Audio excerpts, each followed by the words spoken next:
SAFT Podcast brings to you the coherent, cohesive, logical, and relevant defense of the Christian worldview.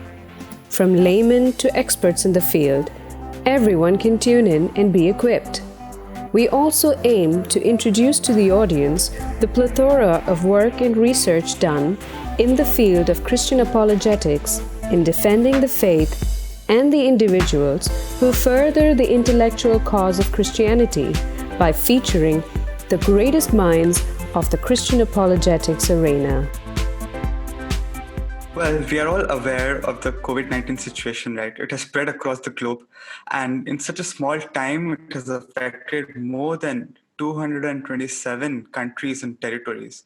No one could ever imagine what such a small virus could cause, right? So, hello, friends. We are back again, Jacob and myself, your hosts and anchors from SAFT Apologetics. And today we'll be talking about a question which has struck each and every one of us. I'm sure it has come to our mind sometime or the other that should we blame God for COVID-19? Well, before I ask Jacob to help us with the answer, let me just let you know some of the facts, okay? So COVID-19, it's a virus. It started from a small city in China, Wuhan, and till date, there has been around 4.02 million cases. There has been 69,561 deaths, and around 3.11 million people have recovered. So without any other delay, over to you, Jacob. Once again, it's a delight to be with you, Piyush. And also, as we mentioned in the previous podcast, we'll be coming in on and off again when we have guests, and else we'll both be here.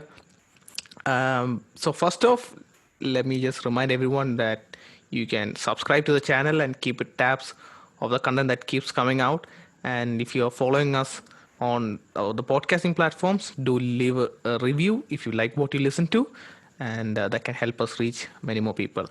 And your feedback and comments are really important, and we really value them.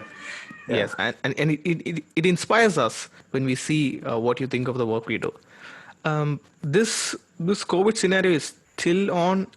I mean, when we were recording back in May with the guests, there was a sense of hope that by September things would die down, that we would flatten the curves. But as Piyush has mentioned out here, the figures are still exponentially quite high. And if time and again, if there is a question that has bugged to be a major challenge to the proposition of theism, it is undoubtedly the problem of evil. Now, be it the logical or the probability or the experiential problems. What that means is, when we say about the logical problem of evil, we mean that the trilemma, as it's often put, if God is all-powerful and all-loving and all-knowing, why does God allow evil? So therefore, God is either not all-loving or not all-powerful or not all-knowing, so he doesn't know what he's doing, he cannot stop it, or he doesn't care enough. That would be the logical problem of evil. The experiential problem of evil would be something that we deal with and we wonder personally, why isn't God helping me out here? Why isn't God delivering me out of this trouble that I'm facing with? And the probability problem of evil is something a bit not exactly archaic, but it's a bit esoteric. It's quite complex. It doesn't come up in the general dialogue, but it basically asks, given this much evil out there in the world, the probability that God exists is less. So it basically touches around with Bayesian probabilities, and it's a bit more complex. But all three types of the question of evil is very relevant. If you're someone in scholarly, you might be going for the logical or more on the probability side. But if for a common man, the experiential and the logical problem of evils are still very relevant. So when this COVID scenario came on, it was another instance for the atheist, the skeptic, or the agnostic to ask it again. Like, if God, why evil? Now, we had covered with Dr. Clay Jones in one of our previous podcasts on why does God allow suffering. And Dr. Jones has given a very sound and satisfactory answer, both from the Bible and from philosophy, about how to reconcile God and evil. But this question of COVID has sort of resurfaced the problem of evil in a more uh, critical aspect, because this has instantly affected all over the world. It was not a distant problem that was secluded into one nation or else. It is now impacting all over the world. With nations shut down and locked down and no one's traveling, business shut down, economies collapsing. With all of that, it was very much connecting and incorporating everyone into it. Earlier, it would have been something like the tsunami striking in Japan.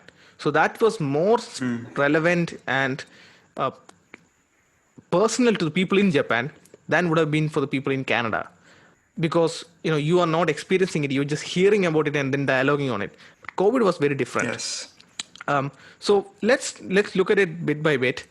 The first part that I would like to focus in on is, should we blame God for something that is we are responsible?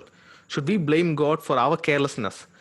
When I read about what was happening with the COVID and the virus spreading around, that question was something that first popped to my mind. And here's what I mean.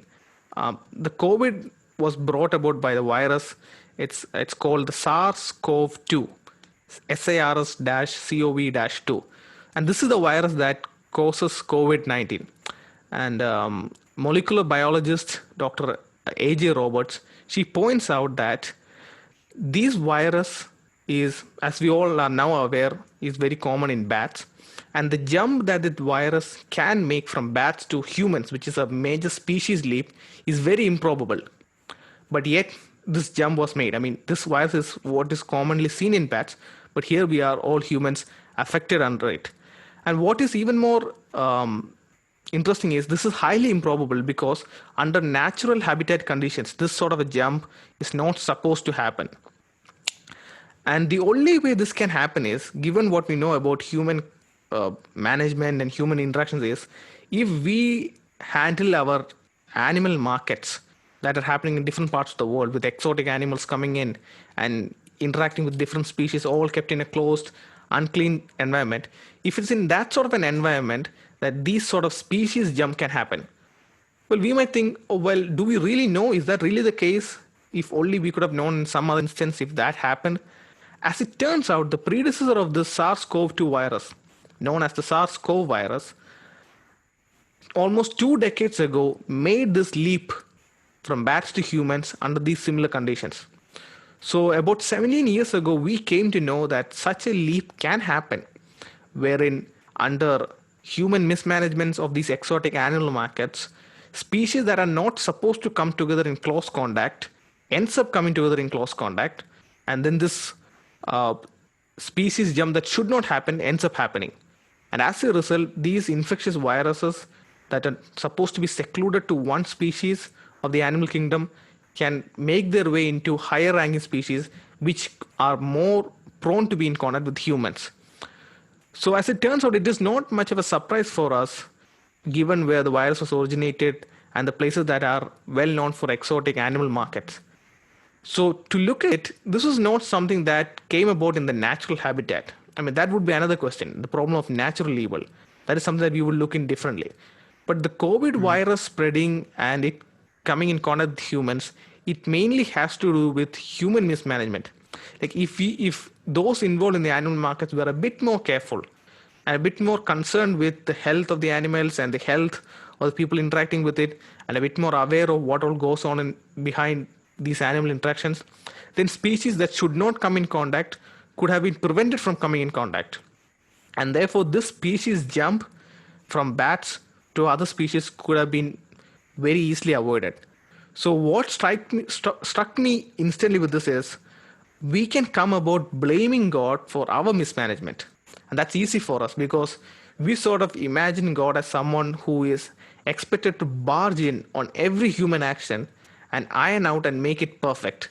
It's sort of like a headmaster or a principal in a school, a strict military commander who comes in and dictates everything and makes everything run as he expectedly wants it to be. Well, we know what free will is and the problem of evil and how free will all comes into play. And it's clear for us that God is not going to do that, because that is an infringement on our free will. And Alvin Plantinga's free will defense makes it very clear why free will is necessary for emotions and attributes like love to truly exist. So that part is clear for us. Then why do we keep uh, hammering on this point that God is somehow responsible for things that we willingly bring upon ourselves? So this insight that we get when we look about how the species jump of virus happened sheds a huge light on whether this was supposed to happen in the first place. So over here, like once again, we see that the typical human nature that we are not like we don't take responsibility of our own doings, Yeah, but we feel it easier to blame someone else, and especially God in this case about what we did and our carelessness. Yeah. right. So the question which we are focusing on today, let me put it in a different way. Okay. Is God responsible? Okay, right. Focusing on specifically on is God responsible? Now, this is an interesting take, and when I was thinking about this aspect of the term of the when we use the terminology "is God responsible," it's a nuanced position. It's not. I wouldn't say it's in black and white. It's sort of a gray area. Is God responsible? Yes. Well, how so? Well, in a way. Here's what I mean. When a child goes around and misbehaves, okay, let's assume it's a grown-up child. Let's assume this is a 25-year-old guy going around and misbehaving. Whom would we go to and complain or make an issue with about what the child has misbehaved? We're gonna go and talk to the parents, obviously. Even though this is a Yeah, yeah. 25-year-old grown-up child, we're gonna go and reach out to the parents. But do Hmm. we hold the parents accountable for what all the child does? No, because this is a 25-year-old grown-up man. And let me use an illustration that many of us are very familiar in India. If I recall rightly, the motor vehicle law is that, and if an underage child drives a vehicle, and is obviously when it's caught, the parents will suffer the penalty and the legal repercussions because the child is underage and Yes. is not supposed to drive. So there you see directly where the parent is not only responsible but ends up bearing the repercussions for it. Now, if the child is above the 18 age mark and goes and drives a vehicle without a license, the parents are not going to face the blunt of the repercussion because the child is mature, old enough to vote in the legal system. So that individual himself or herself would be facing the legal proceedings. In a similar fashion, um, as our Father, as the one who created us and who oversees us and who is looking after us and is concerned with us, God is responsible for what happens with us. Now, keep in mind, when I say responsible, we are not talking about as in we blame God straight away or anything as such. But in the sense that God has his sovereignty over creation and human action because he has providentially ordered our lives. We see that in Romans 8:28 through 30 and Colossians 1 verse 16.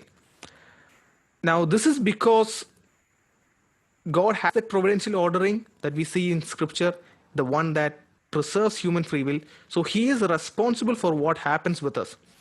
And nothing hammers the point home about God's responsibility and concern with us um, much more than Deuteronomy 1:31, which shows how God sticks with the Israelites, the stubborn Israelites, as a loving father. And this concern of God towards mankind is most explicitly seen on the cross.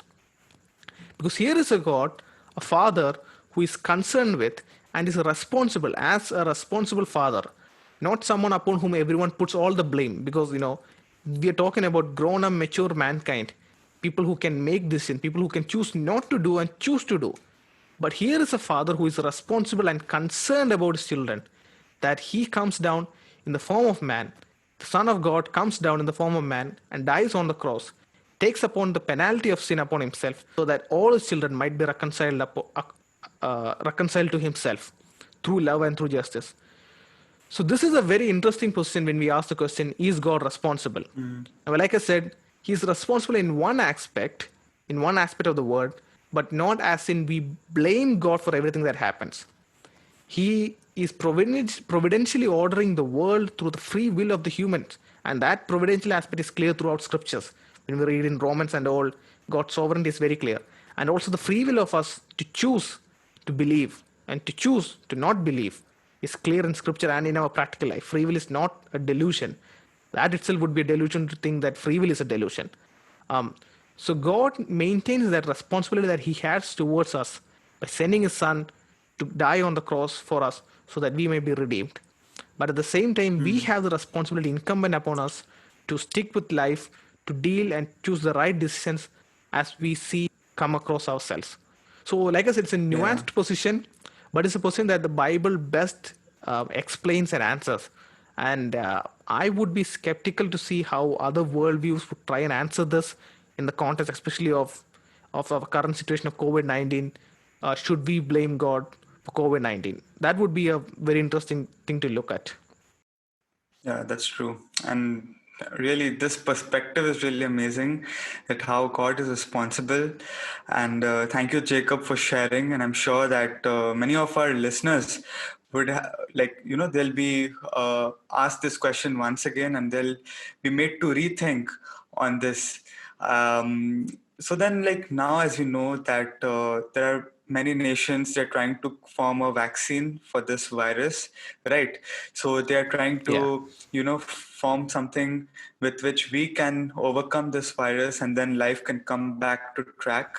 Yes. So I was just thinking that when this virus is like when some nation or some organization finds out the virus finally, so should God get the credit for the vaccine, or it's the people who get the credit? Right. Now, here, this is a Christian take on the issue because this is often poised towards us saying that what can religion do in in this instance? It's all science that is going to solve the issue. Religion is useless. It's going to be scientists who are going to bring about the change. The normal scientism, naturalism response to the Christian or the theistic position. But here's what I would say: I would thank God for the vaccine that we find, and I would be grateful to the scientists who figured it out, because the fact that science can work, especially vaccination and these such attempts can work, is because we have the aspect of repeatability, this form of consistency in the universe. For example, we have a fire brigades and fire force team ready to deploy is because we know that if you pour water onto fire, the fire will go off. We know that for a fact. We know that that happens 100% time.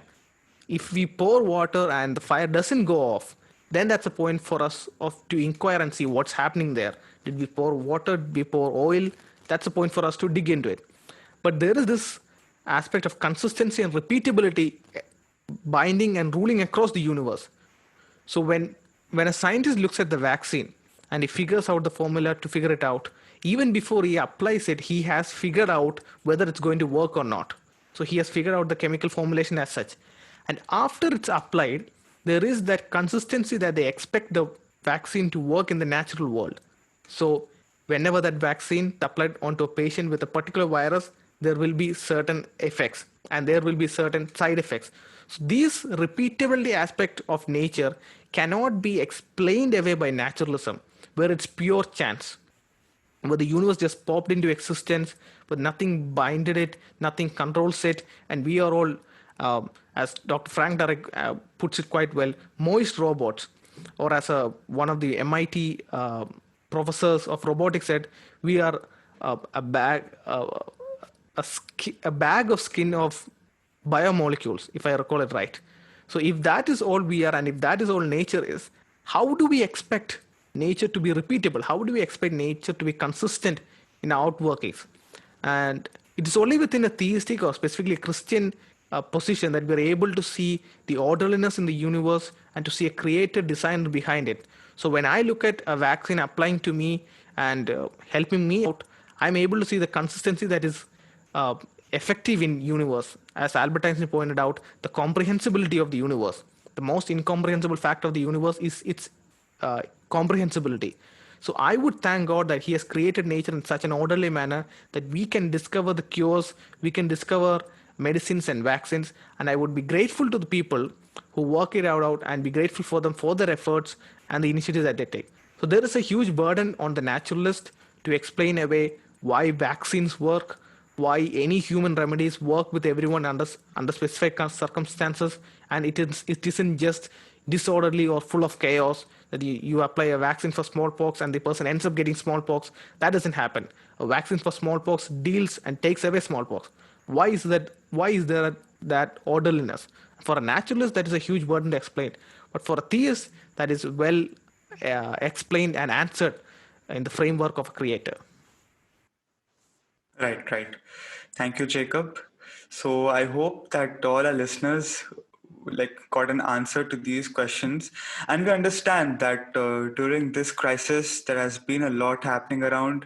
There has been a lot of people losing their jobs, economy falling, and people, they are left homeless, and a lot of struggle is going on. But then just remember that God has an amazing plan for us, and in the days to come, in the future, we know that whatever happens, He is under control. So that is the that is what we believe in. That is the assurance which we have. So thank you for joining in and listening to us today, and I hope that you continue to support us. You like, share, and subscribe our podcasts. And if you want to support us financially for our content creation, then please go ahead and become one of the patrons. The link is given in the description. Thank you all for joining in once again. And this is Ankit and Jacob signing off. Bye-bye. And we'll catch you in the next one. Yes.